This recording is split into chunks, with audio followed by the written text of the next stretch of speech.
M'dzina la Atate ndi la Mwana ndi la Mzimu Woyera. Amen.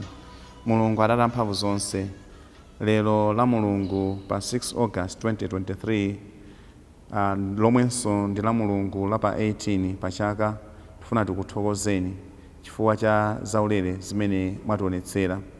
Pa 6 August timakumbukira kusandulika kwa mwana wanu Yesu Khristu, amene akuonetsa ulemerero wanu pamaso pathu. Iyeyu akutiphunzitsa kuti pamene takhazikika mwa inu nthawi zonse, ulemerero wanu umakhazikika pakati pathu, ndipo anthu amazindikira ukulu wanu, komanso anthu amazindikira za ufumu wanu. Mutithandize nthawi zonse kukonda kumvera mawu anu, kumveranso Yesu Khristu amene munatumiza Mzimu Woyera kuti tizimvera iye nthawi zonse popeza ni mwana wanu wokondeka. Ndipo mutithandize kuti pamene tayamba kukulawa zaulere zosiyanasiyana zimene tidzakhale nazo zosiyanasiyana ukazatha moyo unowo, ife tipitirizebe kukhala anthu oyamika inu, otamanda inu, komanso wathandiza anzathu kuzindikira kufunika kwake pakati pa ife tonse ngati ana anu. Mwa Yesu Khristu Ambuye athu. Amen. M'dzina la Atate ndi la Mwana ndi la Mzimu Woyera. Amen. Mawu oyamba akuchokera m'buku la Prophet Daniel, moto 7 ndime ya 9 mpaka 10, nkudzapitirizwa ndi ndime ya 13 mpaka 14. Amene akutiwerengera mawu oyamba ndi Catechist Inspector Abraham Ndaluza, Malawi Police Service, kuchokera ku St. Ignatius Parish, National Police Headquarters, Area 30, mu Archdiocese ya Lilongwe. Mawu achiwiri akuchokera mkalata yachiwiri ya Petro Woyera, mutu 1 ndime ya 16 kulekeza 19. Amene akutiwerengera mawu achiwiri ndi Traffic Sub-Inspector Peter Shimoyo, Malawi Police Service, kuchokera ku St. Ignatius Parish, National Police Headquarters, Area 30, mu Archdiocese ya Lilongwe. Mawu amtengo wabwino akuchokera mtengo wabwino wa Mateyo Woyera, moto 17 ndime ya 1 kulekeza 9. Amene akutiwerengera mawu amtengo wabwino komanso kutigawira mawu ndi Reverend Father Stephen Likhutcha, Assistant Commissioner of Police, kuchokera ku St. Ignatius Parish, National Police Headquarters, Area 30, mu Archdiocese ya Lilongwe. Mawu oyamba. Mawu ambuku la Mprofeti Danieli,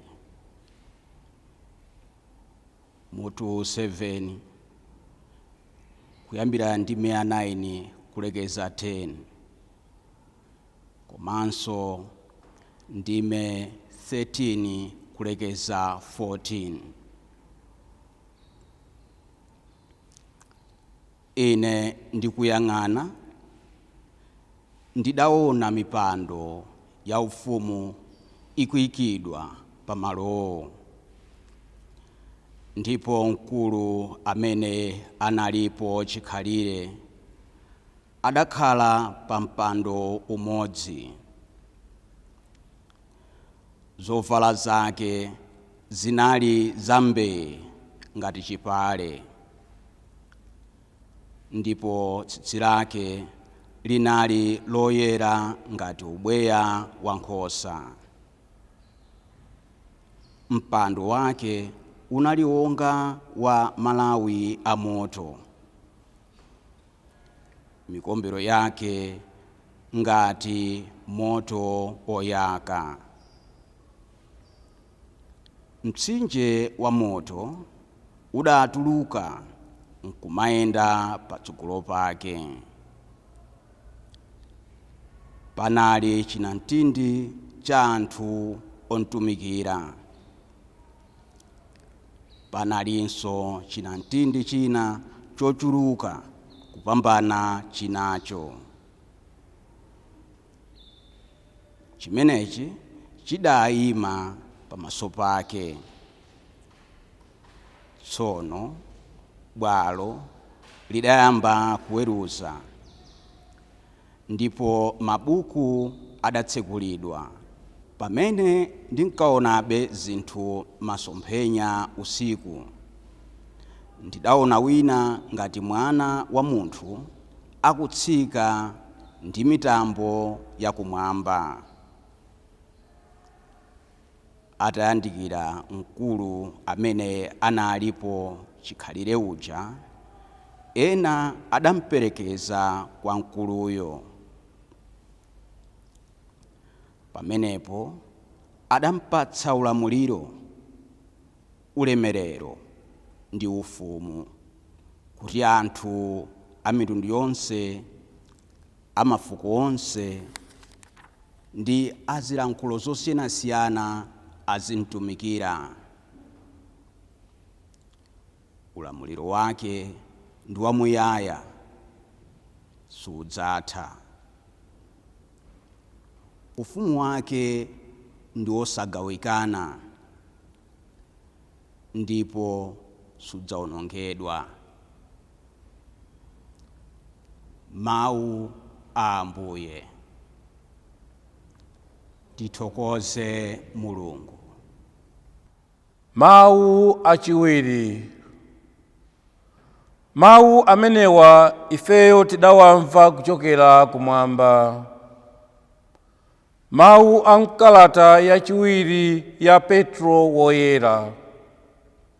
2 Petro mutu 1 kuyambira ndime ya 16 mpaka 19. Abale, ife sitidatsate nthano zongopeka chabe, pamene tidakudziwisani za mphamvu zawo ndi za kubweranso kwawo kwa Ambuye athu Yesu Khristu.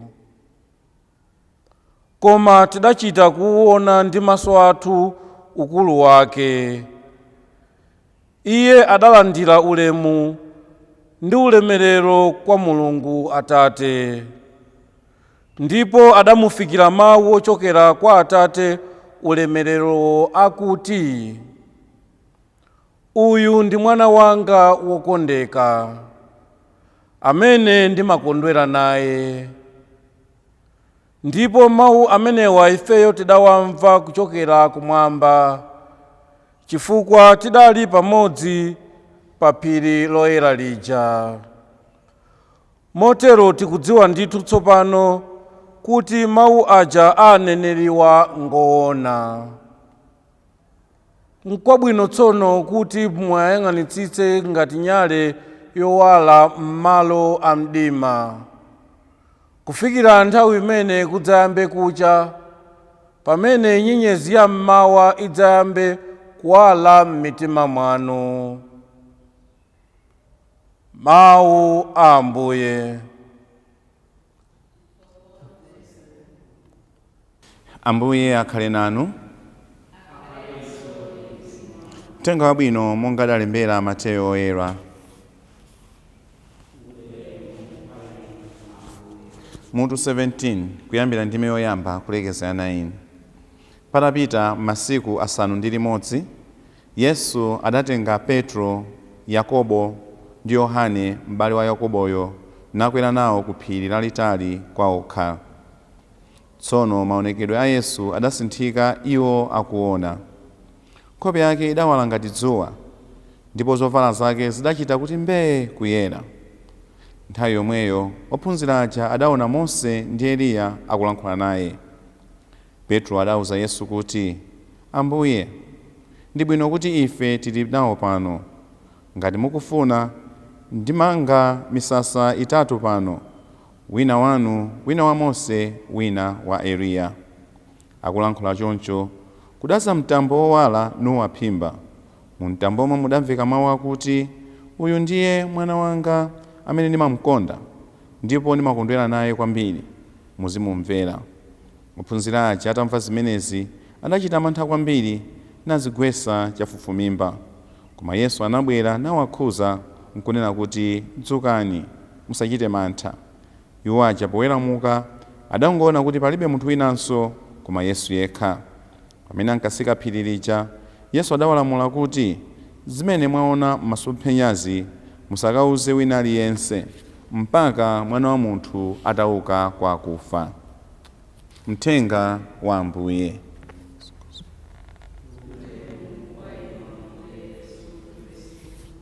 Lero Lamulungu pa 6 August 2023 Mulungu wafuna kutidziwitsa kuti pamoyo wathu wa tsiku ndi tsiku maso athu akhale otseguka, makutu athu akhale otseguka. Maso athu aone zinthu zimene mwina anthu ena samaziona, komanso makutu athu amve zinthu zina zimene anthu ena mwina samazimva. Ulemerero umene Ambuye Yesu Mulungu anafuna kuti uonekere kwa ophunzira ake ena, Petro, Yakobe, komanso ndi Yohane, ndi ulemerero umene munjira zosiyanasiyana ifenso umatipeza, koma mwina ifonera kuti maso athu samatha kuona, sitimatha kuzindikira. Poti makutu athu sakumva, sitimatha kumvetsetsa bwinobwino zimene Mulungu akutipangira pakati pathu. Yesu adasandulika ndi cholinga chonena kuti ophunzira ake aziwe zoona zake zenizeni zokhuzana ndi iyeyo, kuti ndi mwanadi wa Mulungu. Ndipo adawauza kumapeto kwa zonse kuti zimene anazionazo asakauze wina aliyense mpaka na Yesu Khristuyo atauka kwa akufa. Choncho ophunzirawa adasankhidwa pakati pa ophunzira anzawo ndikuona ulemerero wa Yesu Khristu. Zikutiphunzitsa kuti chani zimenezi? Si onse amene ali ndi mwayi, si onse amene ali ndi mpata oti azindikire zazikulu zimene Mulungu akuwachitira pa moyo wawo wa tsiku ndi tsiku. Mulungu amasankha ena mwa ife kuti tizindikire ukulu wake mu njira zosiyanasiyana. Pamene ophunzira Ambuye Yesu ochepa okha anasankhidwa kukaona ulemerero wa Ambuye Mulungu, ifeyonso timasankhidwa mu njira zosiyanasiyana kuti tithe kuzindikira mphamvu yayikulu ya Mulungu pa ife. Zinthu zake ndi zichani? Timalandira zinthu zosiyanasiyana zimene sitikuzembekezera pa moyo wathu wa tsiku ndi tsiku.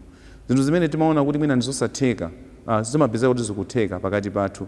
Zinthu zimene mwina anthu ena amaganiza kuti ife sitingathe kuzichita, timapeza kuti ife tikuzichita. Mulungu amatha kuonesa ulemerero wake mwa njira zosiyanasiyana pa moyo wathu wa tsiku ndi tsiku, koma pena ife sitimatha kuzindikira. Zonsezi amazichita kuti ife tingolawako pang'ono pokha za moyo wina umene ukubwera kusogoloko.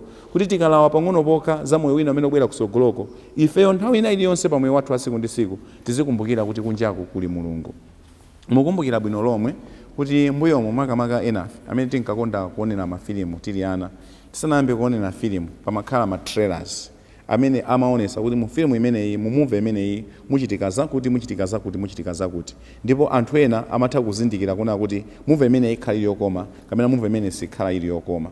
Zimene zinachitika kwa Petro, Yakobe komanso Yohane kuonako ku ulemerero wa Ambuye Yesu, ulemerero wa Mulungu, kunali kulawitsidwa zazikulu zimene zizakhale kusogoloko pa moyo wawo wa tsiku ndi tsiku, ngati angapitilirebe kukhala anthu omukhulupirira Yesu Khristu, anthu okonda Mulungu, kukhalabe anthu a Ambuye Mulungu. Ifeyonso pa moyo wathu wa tsiku ndi tsiku zimene Mulungu wationetsera chibadwireni, kutipasa maudindo osiyanasiyana, kutipasa banja limene tili nalo, kutipasa mphaso ya ana amene tili nawo, kutipasa ntchito imene timakhala nayo, ndi mbali imodzi imene Mulungu afuna ationetsere ulemerero wake. Mphaso ya moyo imene tili nayoyi ndi mbali imodzi imene Mulungu afuna ationetsere ulemerero wake, kuti ifeyo tisatengeke kwambiri ndi zimene zangotichitikirazi, ayi tizindikirebe kuti kusogoloko kuli zazikulu zimene Mulungu akutisungira, ndipo zimene zizatithandiza kuna kuti tithe kukhala ana ake eni a Mulungu. Choncho koyambirirako tizindikire kuti ndi ena mwa anthu ochepa amene Mulungu atisankha kuti tizindikire ulemerero wake, ndipo ulemerero wake umene tikawuzindikira tithe kuwathandiza anzathu amvese bwinobwino za ukulu wa Mulungu, amvese bwinobwino zokuti kunja kuno kuli Mulungu, amvese bwinobwino zonena kuti Mulungu amakonda anthu ake. China chimene tikuphunzira kuchokera mu uthenga wathu wa tsiku labwino la lero ndi zimene Petro adanena. Atazindikira kuna kuti pabwera Mose ndi Eliya ndipo akucheza ndi Ambuye Yesu. Petro adati, Ambuye, zinthu zili bwino kuti ifeyo tili panopa, ndipo ngati nkotheka mundilole ndimange misasa itatu, wina wa Mose, wina wanu, wina wa Eliya. Poyambirira tilongosole kuti kupezeka kwa Mose ndi Eliya pamaso pa Ambuye Yesu kutanthauza kunena kuti Mose amene akuyimirira malamulo onse a Mulungu, komanso neneri Eliya amene akuyimirira aprofeti onse, kuna kuti mwa Yesu Khristu muli zinthu zonse. Mwa Yesu Khristu chipangano chakale ndi chipangano chatsopano zili limodzi. Mwa Yesu Khristu muli mphamvu ya Mulungu. Choncho iwo akucheza kwawo ndi kuti amalizisa zonse zokhuzana ndi mawu a Mulungu, kuti malamulo alipo komanso aprofeti alipo ndipo Yesu Khristu akuyimira chipangano chatsopano, kuti zonse zili pamodzi, kunena kuti iwowa tikakhala kuti tikumvetsera Ambuye Yesu amene mwa iye mukupezeka malamulo onse, mukupezeka aprofeti onse mwa iyeyi, ndikuti ifeyo tikunsatiradi Mulungu weniweni, tikunsatiradi Yesu Khristu, tikunsatiradi ndifedi ana a Mulungu kupeza tuchita zimene Mulunguyo akufuna. Kachiwiri ndi chakuti Petro anatengeka ndi ulemerero umene anaona, ndiwo umene amanena kuti zili bwino kuti ifeyo tili pano ndipo kuti timange misasa itatu.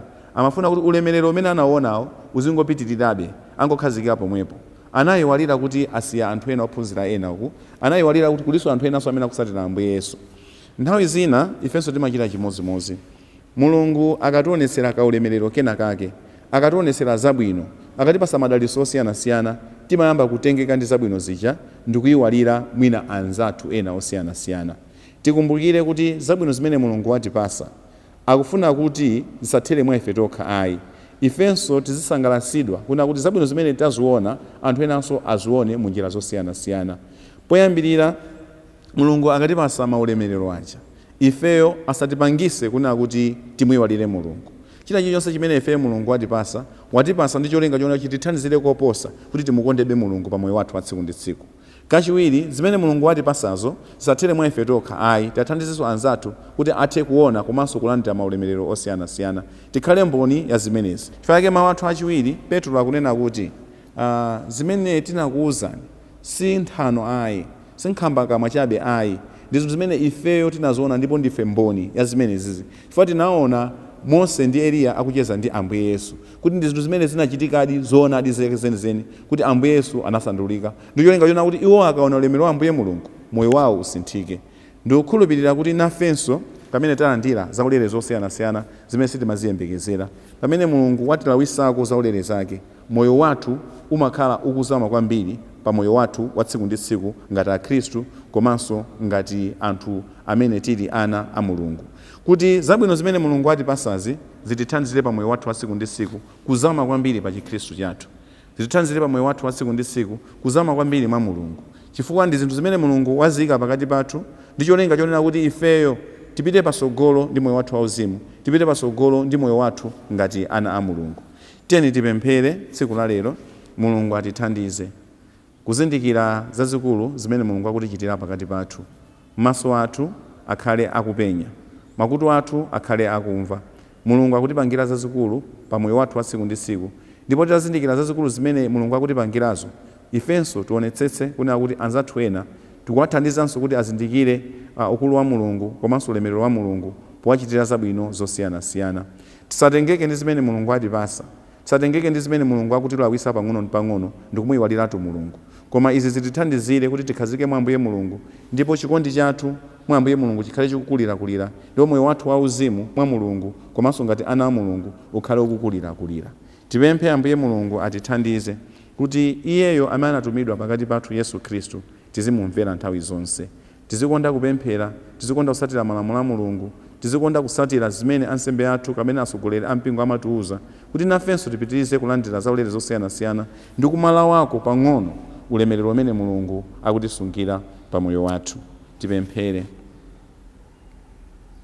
Mulungu Atate amphamvu zonse, ulemerero wa Ambuye Yesu Khristu komanso chaka chakusandulika kwa Ambuye Yesu Khristu kukutiphunzitsa kukhala anthu achikhulupiriro mwa inu nthawi zonse, kukutikumbutsa kuti inunso mumatilawisa ulemerero wanu mu njira zosiyanasiyana, ndipo monga momwe Petro ndi anzake anauzidwa kunena kuti athe kufalitsa za ulemerero umenewo Yesu Khristu akazakhala kuti wauka kwa akufa, ifenso udindo tapasidwa kuti zimene tikuzilandira kuchokera kwa inu mu njira zosiyanasiyana zithandize kukhala mboni zazikulu za chikhulupiriro chathu komanso mboni zazikulu za uthenga wabwino umene ifeyo taukhulupirira komanso watithandiza kuzindikira ubwino wanu pakati pathu. Pitirizani kukhala nafe ndi kutiyang'anira ife ana anu nthawi zonse komanso kutiteteza ku zoopsa zosiyanasiyana zimene zingathe kutigwera. Mwa Yesu Khristu Ambuye athu. Amen. M'dzina la Atate ndi la Mwana ndi la Mzimu Woyera. Amen.